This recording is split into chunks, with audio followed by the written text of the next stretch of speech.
mate! Welcome to the year 2000. Here's what the UK looked like 25 years ago. My weekly food shop for a family of 4 in the year 2000 is under £50. It's getting pricey, but we manage. My monthly council tax bill for this 2-bed flat in the year 2000 is £65. It's just another direct debit. A full terraced house in the year 2000 is about 100 grand. My factory job could almost cover the mortgage. A pint of lager in the year 2000 will only set you back £2. This is our cheap night out. In the year 2000, a litre of petrol is under 80 pence. Filling up my Ford Focus doesn't even break the bank. My tuition fees in the year 2000 are £1,000 a year. I'll have a small loan, but nothing scary. My monthly take-home pay in the year 2000 is about £1,200. It feels like decent money for my admin job. Britain 2025. Salaries collapsing, bills exploding, food shrinking, and everyone's losing their minds. This is the raw, unfiltered reality of the UK cost of living crisis, straight from the people living it. No sugarcoating, no politician spin, just pure rage, receipts, and a granny with a cricket bat. Buckle up, because Broken Britain is officially cooked. Even if you not get money, they only they send body. No need to get your body. If it no be got away, let some people that got. Nobody beat on baby. When you fall, you go stand the pressure.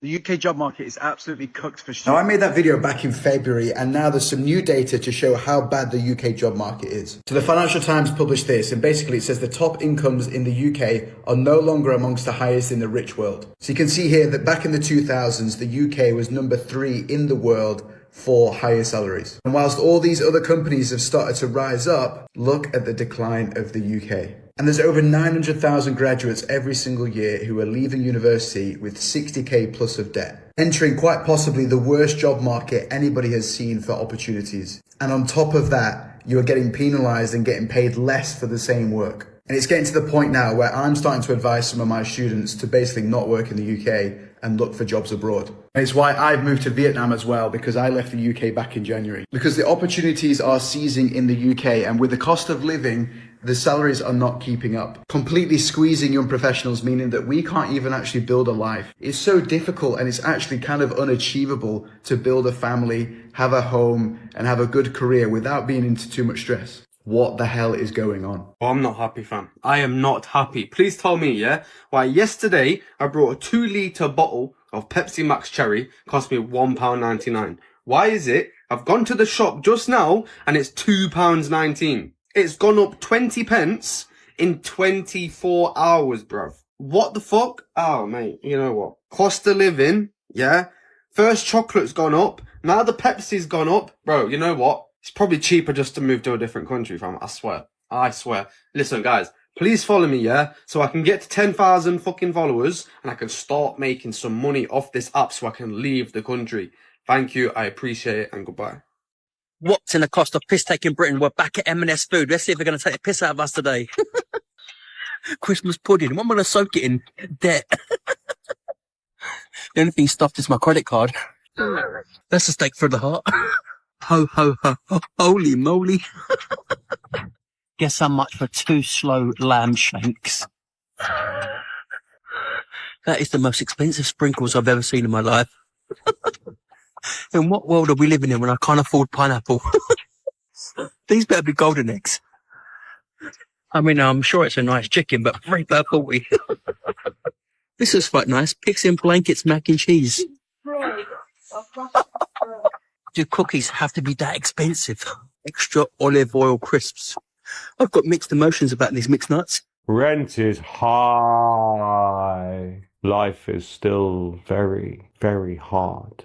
Well, that was uplifting, wasn't it? Thanks, Ian. Here's the thing. Let's be positive. We are doing trade deals around the world. Maybe that'll help. Inflation is coming down and wages are going up. The economy is growing. Tiny, weeny bit of growing. We will never live in a time where some things aren't expensive. Once it's been given that name, that cost of living crisis name, I don't think that'll ever disappear. The worst people off in this country are never going to feel rich. So there's always going to be that cost of living crisis. somewhere. Public service announcement. It's been a while since I've done this. The United Kingdom is killing us all. The United Kingdom has everybody stressed out. Everybody in the United Kingdom is going through depression. Everybody's going mad.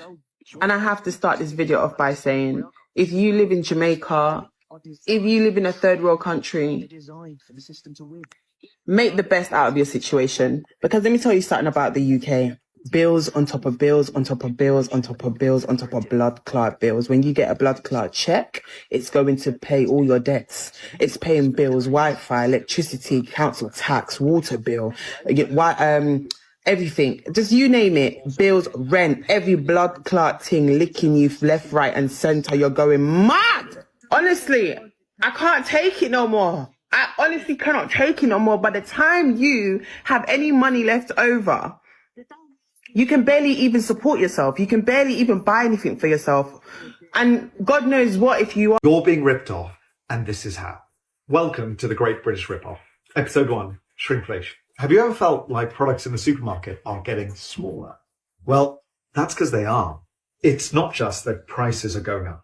There's something called shrinkflation, where household brands like Nescafe and Cadbury are quietly making packages smaller and smaller. But they are keeping prices the same, or even increasing them. Whether it's Aquafresh toothpaste or Gaviscon for heartburn, this is happening across stores all over the UK. And you haven't been told about it. Everyone is already struggling with the cost of living. And this just makes it harder for your money to go further. You're paying more, but getting less. This is part of a bigger story. From rent to food, water to energy, Britain has become a pay more, get less economy. And next time you're shopping, check the size, not just the price, because... Okay, it's no secret that the cost of living crisis is bad for the average person in the UK. However, here's how it could potentially be good for the overall economy and our generation. Now, before I go into loads of detail on this, I'm not being insensitive to the people that are really struggling with the cost of living crisis, but I'm just trying to look at a positive spin-off that could be created. So it's no secret that the UK economy has been behind the US economy and lots of other countries in terms of economic growth and creating new multinational companies. As a country, we are quite risk adverse, especially our parents' generation, and we're not as entrepreneurial as many other countries. And this is why things like the FTSE 100 have massively underperformed other indexes such as the S&P 500 for decades. However, the cost of living crisis is making people realise that they can't rely on a 9-to-5 to have the lifestyle that they want. Therefore, people are getting more entrepreneurial and more creative and coming up with businesses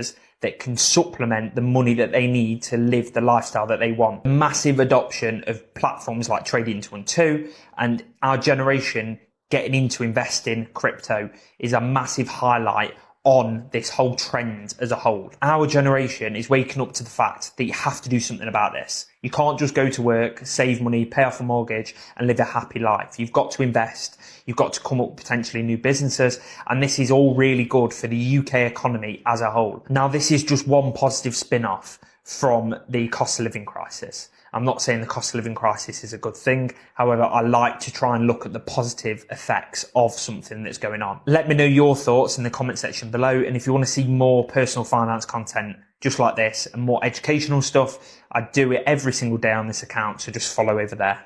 What in the broken Britain cost of living bullshit is this now? We're back in the UK, seeing what's going on in Tesco. Thought we'd hit them, see what they're robbing us with now. Here goes, let's take a look around. Has anybody else noticed the dates on stuff? Today is the 24th of October and we are currently nearly 5 o'clock in the evening and they're still charging full price for these things that go out of date today. Joke. What's happened to the price of beef? Look at that, it's China. Hardly out in there. Beef stir-fry strips. You're better off to buy yourself some beef and strip it yourself. $6.40 for that tiny tub of it. Wow. Robbing the people. These little pizzas were £1 a few weeks ago because I actually bought one. Jumped up 60p in a couple of weeks. Now that is robbing the people. Surely someone's pulling my piss off. £2.65 for a little bag of petit pois. It's a tiny bag, look at it. It's not even big. That's robbing the people hard. So we are. My kids used to have a bit few of these. Normal breaded. Normal thing. Literally, the pack's small. Look at my hand on it, look. That's my hand, yeah. £4.10. £4.10. You get about 7 in there. This is getting out of control. Tesco, sort it out. Now this is scandalous. These used to be £2 no longer than 12 months ago. 4 beef grill steaks. 82% beef. The rest is, well, it's all shite anyway, isn't it? But a £5, bird's eye, you are taking the piss, mate. Okay, now we all like a Scotch egg. £4 though. There's no special about them, me old dog. £4. That is a joke. 2 little egg custard tarts. I'm sure they used to be 4 for about 90p. They've definitely doubled.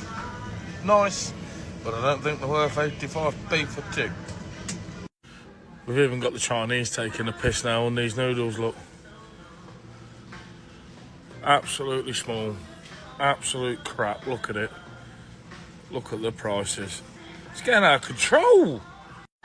These absolutely kill me, these old El Pasos. Look at the price of them. £4, 3.80s, £4.75. Just a reminder, you only get the wraps and the seasonings.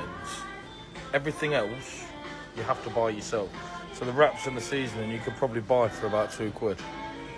Disgusting old El Paso. So there we have it. Tesco still robbing the people hard. We've even got the dog meat in the tins behind. Well, they're at £3 a piece. Not worth 30p. Peace out, Team TD. So what's the verdict? The UK job market is in free fall, groceries are luxury goods, shrinkflation is legal robbery, and even the bears are moving in. Thousands of young Brits are voting with their feet, moving to Vietnam, Dubai, anywhere but here. The dream of a house, family, and decent life feels further away than ever. If this video made you angry, sad, or just plain exhausted, hit that like button, drop "I'm done" in the comments, and subscribe for weekly doses of brutal UK truth. We're all in this together, unfortunately.